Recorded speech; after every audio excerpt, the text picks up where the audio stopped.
안녕하십니까. 2023년 9월 24일 최병문 팩트 시작하겠습니다. 자, 이재명 대표가 단식을 시작한 지 24일 만인 어제 단식을 끝냈습니다. 그 단식이 진짜 단식이냐? 뭐 이런 논란은 여전히 끊이지 않죠. 이른바 불투명한 단식, 출퇴근 단식, 뭐 라마단 단식, 뭐 이런 얘기까지 나오고, 라마단 단식은 해 떨어지면 식사를 한다, 뭐 이런 식의 의심입니다. 정치인들의 단식이라는 거는 늘 의심과 조롱의 대상이 되기 때문에 투명하게 해야 그 진정성을 인정받는다. 그런 차원에서 이재명 대표의 단식은 처음부터 투명하지 않았다. 그리고 그 이후에 병원에 실려간 이후에도 여의도 성묘병원에 갔다가 곧바로 그 녹색병원이라는 이른바 뭐 친명의 의료 전진기지 아니냐, 뭐 이런 그 의심이 드는 병원으로 또 입원을 해서 뭐 단식을 이어간다, 뭐 수액만 맞고 이렇게 얘기하는데 그건 누가 알겠습니까? 불투명한 단식을 끝냈다, 뭐 이렇게 이제 생각이 되고, 어제 강선호 민주당 대변인이 이렇게 얘기했습니다. 본격적인 이제 회복 치료에 들어간다. 이 대표를 진료하고 있는 의료진은 오늘 이 대표에게 즉각적인 단식 중단을 간곡히 권고했다. 더 이상의 단식은 환자의 건강을 심각하게 위해할 수밖에 없다는 것이 의료진의 소견이다. 이 의료진의 소견이 뭐 처음 나왔나요? 단식 한 8일, 9일 때부터 나왔습니다. 지금 더군다나 병원에 있고, 뭐 자기네들 발표에 따르면 뭐 수액을 맞고 뭐 얘기를 하는데, 뭐 의료진이 매일 지켜보는데, 단식을 진짜 하는지도 뭐 잘 모르겠고, 뭐 이런 상황에서 이제 일방적인 주장을 하고 있는 것으로 보입니다. 뭐 꼭 어제 그만둬야 될 상황은 제가 보기엔 아닌 것 같다. 자, 그러면서 강선우 대변인이 또한 어제 당무위원회는 단식 중단 요청을 의결했고, 각계의 단식 중단 요청 역시 잇따르고 있다. 당분간 현재 입원한 병원에서 치료를 이어갈 계획이다. 의료진과 협의해 법원 출석 등 일시적인 외부 일정을 소화하겠다는 입장이다. 자, 이렇게 얘기를 했습니다. 이런 걸 보면 내일 모레죠. 26일 영장실질심사에 출석하겠다는 뜻으로 보입니다. 자, 그러면 24일간의 단식, 본인 주장, 이거의 득실은 어떻게 되느냐, 그걸 한번 따져볼 필요가 있죠. 왜냐하면 이게 이재명 대표 단식에 대한 국민 공감이 넓어지느냐 좁아지느냐는 걸 우리가 점칠 수 있는 잣대가 되거든요. 자, 우선 득. 뭐 득이 하나도 없는 것처럼 얘기하시는 분도 있지만 그건 뭐 잘 모르는 얘기고, 득이 왜 없습니까? 이재명 대표의 계산법대로라면 상당히 그 일정 부분 성공한 단식이다, 이렇게 얘기할 수 있습니다. 물론 근본적인 목적은 실패했죠. 근본적인 건 자기 구속을 피하려고 했던 건데. 자, 득은 확실한 지지층 결집을 이뤘다. 무슨 얘기냐면 친명계는 확실하게 다지고, 예를 들어서 체포동의안이 가결이 됐지만 비명계인 박광원 원내대표 강제 퇴장시켰죠. 그 다음에 이후임에 뭐 홍익표 의원 얘기도 나오고 뭐 서영교 의원 얘기도 나오고 다 친명입니다. 친명이 당선될 가능성이 높습니다. 왜? 이번에는 지지층 결집을 이뤘기 때문에. 그래서 오히려 당내 친명계인 목소리가 훨씬 더 커졌다. 비명계는 체포동의안의 일부가 가결표를 던졌다는 것 때문에 오히려 숨죽이는 상황이 됐다. 그래서 전광석화처럼 26일, 내일 모레죠, 이재명 대표 영장실질심사 결과가 나오기 전에 원내대표 선출을 뽑겠다, 선출을 하겠다. 이게 이제 정청래, 또 다른 친명계인 정청래 최고위원이 지금 밀어붙인 일정이거든요. 그러면 친명계가 또 당선된다. 그러면 이제 원내 지도부도 친명계가 장악한다. 당 지도부도 친명계가 이미 장악했다. 그런데 당 지도부에 있는 비명계 송갑석 최고위원이라고 있는데 사퇴했습니다. 이걸 또 이재명 대표가 수용했습니다. 그런데 박광원 원내대표랑 같이 사퇴를 한 조정식 사무총장, 친명이죠, 여기는 또 발렬했습니다. 그러면, 그리고 일각에서 지금 고민정 최고위원도 뭐 고민 끝에 사퇴한다, 뭐 이런 얘기가 지금 나오고 있거든요. 그렇게 되면 이제 친명 지도부 완성. 그야말로 순도 100%의 이재명 사당이 된다. 적어도 지도부는 그걸 알 수가 있죠. 그리고 이른바 개딸이라는 사람들이 투표마다 적극적으로 나서서 지금 이재명 체제를 옹호하고 있습니다. 이를 이 정도가 되면 친명일색, 무소불위, 이게 이제 역설적으로 보면 국민들로부터는 멀어지는데, 어찌됐든 간에 민주당을 이재명 당으로 확실하게 만들려는 시도, 이거는 성공했다. 저는 그렇게 봅니다. 이게 이재명 대표로서는 득이죠. 자, 그러면 이제 실을 얘기하려고 합니다. 물론 실이 더 많죠.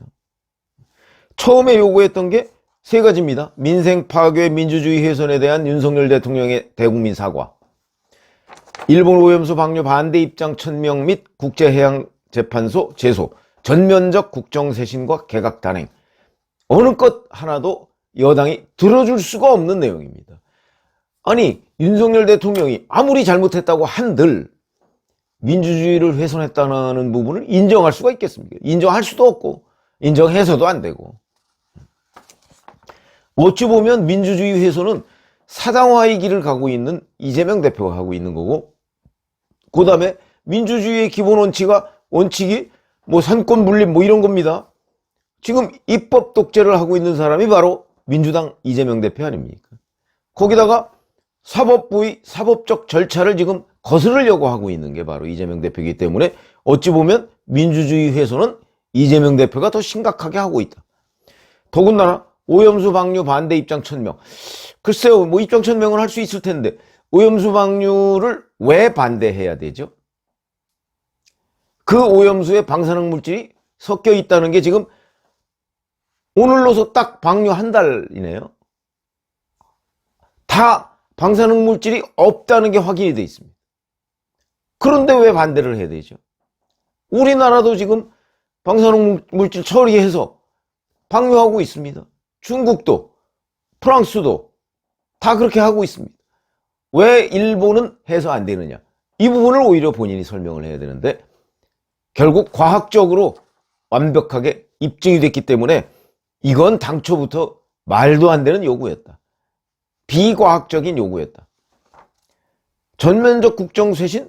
글쎄요, 그건 뭐 꼭 이재명 대표가 요구하지 않아도 윤석열 대통령이 이제 뭐 아마 총선을 앞두고 뭐 차례차례로 하지 않을까 뭐 이렇게 예상이 되는데, 여하튼 이건 야당 대표가 요구하면 더 안 하죠. 그런 점으로, 그러니까 요구사항 하나도 관철하지 못했다. 다만 처음부터 이 세 가지 요구사항을 관철시키겠다는 게 아니었지 않습니까? 결국 단식은 본인의 구속을 막겠다는 거였죠. 구속 막는 거 뭐 26일날 영장심사를 해봐야 되겠지만 일단 체포동의안 막는데 실패했습니다. 그렇게 본다면, 자, 근데 그 체포동의안을 막는 과정에서 자기가 불체포특권 포기 선언을 했던 그날로부터 93일 만에 그걸 완전히 뒤집었다. 이렇게 되면 이제 비명계로부터는 물론이고 국민들로부터도 이재명이라는 사람은, 이재명이라는 이름 석자 빼고는 믿을 수가 없다. 그 전부터 뭐 박근혜 대통령 존경한다고 했더니 진짜 그런 줄 알더라. 이게 전부 다 사람들 입에 회자가 되고 있습니다. 이재명 대표가 말하면 이재명 대표가 말했더니 정말 그런 줄 알아? 정말 그렇게 할 줄 알아? 이게 이제 사람들의 입에 늘 그 오르내리는 약간 코미디 같은 상황이 돼버렸다. 이게 조롱이죠. 그 조롱을 본인이 자초했다, 이번에 특히. 그러니까 이제는 이재명 대표 말의 신뢰를 믿지 못한다. 이번에 비명계를 설득하는 것도 뭐 당을 앞으로 포용적으로 운영하겠다 뭐 이렇게 얘기를 했다는데, 그걸 누가 믿습니까? 더군다나 내년 총선에 뭐 불이익이 없다? 아니, 지금 비명계 의원들이 총선 공천 물론 있죠. 그런 공포가 있습니다. 그렇긴 하지만 그 말을 믿고 여기서 이재명 대표 체포동의안을 부결시켜달라? 누가 믿겠습니까? 아마 지금 친명계들도 그 말은 안 믿을 거려. 뭐 정치 하루 이틀 하나요? 그렇기 때문에 체포동의안 부결에 실패한 것이고, 결국 본인 정치인의 가장 큰 무기인 말의 신뢰를 스스로 무너뜨렸다. 이렇게 되면 이재명 대표의 민주당 전체에 대한 리더십은 무너졌다. 그런데 아까 제가 말씀드린 득, 그런데 친명계의 리더십은 강화됐다. 그리고 지지층 전체로 보면 결집하는 거는 성공했다. 이렇게 볼 수가 있는 겁니다. 자, 이번에 또 실. 뭐 이거는 득이라고 볼 수도 있고 실이라고 볼 수도 있는데, 민주당 내에 본인의 확실한 반대자가 40명 정도 있다. 이거를 확인한 거죠. 최소 39명이 체포동의안에 찬성 내지는 무효 내지는 기권을 한 겁니다. 최소. 왜냐하면 다른 사람들이 뭐 찬성했을 수도 있는데, 만약에 이쪽 친국민의힘 계열의 뭐 누군가가 찬성했다. 예를 들어서 국민의힘의 권은희 의원 찬성했을까요? 반대했을까요? 만약 그 사람이 반대했다면 저쪽은 40명으로 느는 거 아닙니까? 그런 식으로 최소 40명. 그리고 제가 이재명 대표의 단식장을 찾지 않은 사람, 아는 민주당 의원이 70 내지 80명 된다. 명단 체크하라고 이재명 대표가 얘기했었죠. 그러면 70 내지 80명의 잠재적인 반대자를 또 확인했다. 70명에서 80명이면요, 민주당 전체 의원 168명의 한 40% 되는 겁니다. 꽤 많은 숫자죠. 꽤 많은 숫자입니다. 이 정도의 비주류가 있다. 잠재적인 비주류. 굉장히 당 운영에 부담이 됩니다. 모든 걸 다 표결로 밀어붙일 수는 없는 거거든요.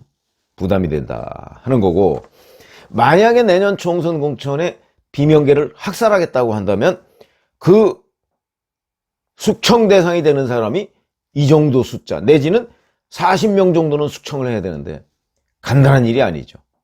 더군다나 이재명 대표가 만약에 내일 모레 구속이 된다면 이 잠재적인 반대자는 훨씬 더 많이 늘어날 가능성도 있다.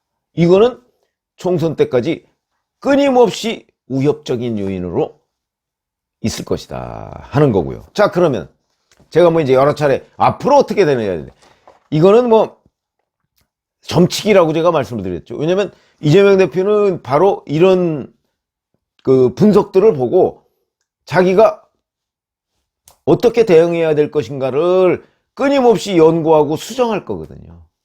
이번에도 마찬가지일 겁니다. 단식을 언제 중단해야 될까? 저는 단식 중단이 영장실질심사 할 때까지는 갈 것이다 이렇게 얘기를 했는데, 그래봤자 실익이 없다 이렇게 판단한 것으로 보입니다. 차라리 영장실질심사에 나가서 본인이 방어권을 적극적으로 행사하는 게 좋겠다 하는 생각을 한 것으로 보고, 저는 생각을 고쳤을 가능성이 높다고 봅니다. 어제 오늘 사이에. 그래서 방어권을 행사한다. 근데 이 방어권은 제가 보기엔 거의 체념적으로 응하는 거다 이렇게 봅니다. 본인도 구속될 가능성이 훨씬 높다는 거 알고 있죠.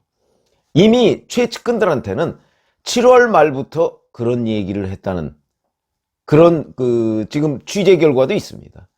나 이번에 정말 구속될 것 같아 라는 얘기를 했다는 취재를 한 기자들도 있습니다. 그렇기 때문에 본인이 잘할 것이다. 그래서 본인이 계속 비회기 중 영장 청구, 그거는 이제 그렇게 해서 구속이 되면 회기 중에 정기국회 기간 동안에 석방 요구 결의안을 통과시켜서 정기국회 100일 동안 석방 불구속 상태로 본인이 재판을 받겠다. 이런 걸로 보인다. 그런데 회기 중에 청구하면 그거는 불가능하다 하는 거 제가 어제 팩트체크를 해드렸죠. 그래서 비회기 중 영장 청구를 그렇게 주장을 했던 거다. 근데 그것도 틀려버렸습니다. 그러니까 아마 거의 체념 상태에서 영장실질심사에 나갈 것이다. 저는 이렇게 보고요. 자, 그런데 그거보다 더 큰 문제가 있습니다. 엊그제 페이스북에다가 국민을 믿고 굽힘없이 정진하겠다고 얘기했어요. 여기에서의 국민은 개딸입니다. 이재명 대표가 얘기하는 국민은 늘 강성 지지층을 얘기하는 거죠.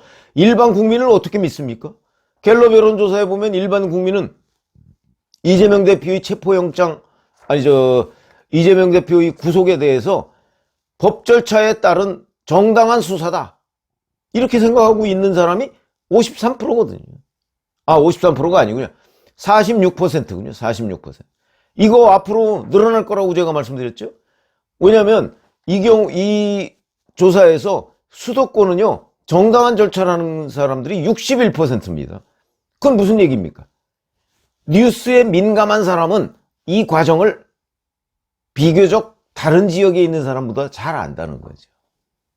그렇기 때문에 46%라는 정당한 절차, 그리고 정치 탄압이라는 게 37%인데 9%포인트 차이 난다고 그랬죠.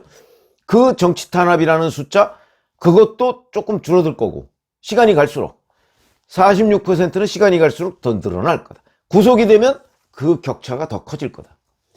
왜냐하면 구속되고 나면 본인의 그 이재명 대표의 범죄 혐의가 더 언론에 많이 보도가 될 거거든요. 그리고 법원이 1차 범죄 혐의가 소명됐다, 이렇게 인정을 할 거거든요. 그렇게 되면 더 커지죠. 그야말로 첩첩산중이다.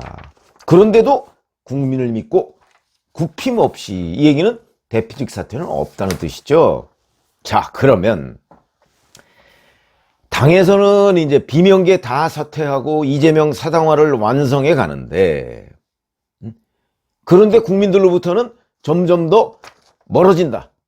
갈라파고스 정당이 되는 거죠. 그럴수록 국민으로부터는 점점 더 멀어지고요. 이렇게 되면 국민 여론은 악화될 수밖에 없다. 당은 점점 똘똘 뭉치는데 국민 여론은 악화된다. 그런데 총선은 다가온다.